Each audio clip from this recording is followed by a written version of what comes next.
নবী সাল্লাল্লাহু আলাইহি ওয়াসাল্লাম কেন চন্দ্রকে দ্বিখণ্ডিত করেছিলেন? এটি পবিত্র কুরআনের একটি অলৌকিক ঘটনা। নবী সাল্লাল্লাহু আলাইহি ওয়াসাল্লাম যখন নবুয়াতের দাওয়াত দিচ্ছিলেন, তখন মক্কাবাসীরা এবং কুরাইশ নেতারা সত্যতা যাচাই করার জন্য বলল, তুমি যদি সত্যিই আল্লাহর প্রেরিত নবী হও, তাহলে আমাদের জন্য কোনো অলৌকিক নিদর্শন দেখাও।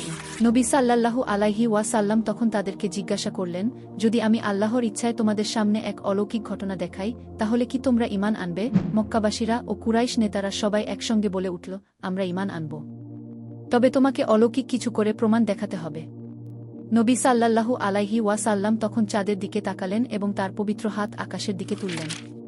আল্লাহর সাহায্য কামনা করে তিনি দোয়া করলেন। আর তখনই হঠাৎ এক অবিশ্বাস্য দৃশ্য ঘটল, আকাশের চাঁদ মাঝখান থেকে ফেটে দ্বিখণ্ডিত হয়ে গেল। পুরো মক্কাবাসী এই দৃশ্যটি অবাক হয়ে দেখল। কিন্তু এমন অলৌকিক দৃশ্য দেখার পরেও কুরাইশের অবিশ্বাসীরা বলে উঠল, এটা নিশ্চয় কোনো জাদু। মুহাম্মদ আমাদের চোখের উপর জাদু করেছে। অর্থাৎ তারা জাদুর দোহাই দিয়ে ঈমান আনল না। চন্দ্র দ্বিখণ্ডিত হয়ে যাওয়া ছিল কিয়ামতের একটি আলামত।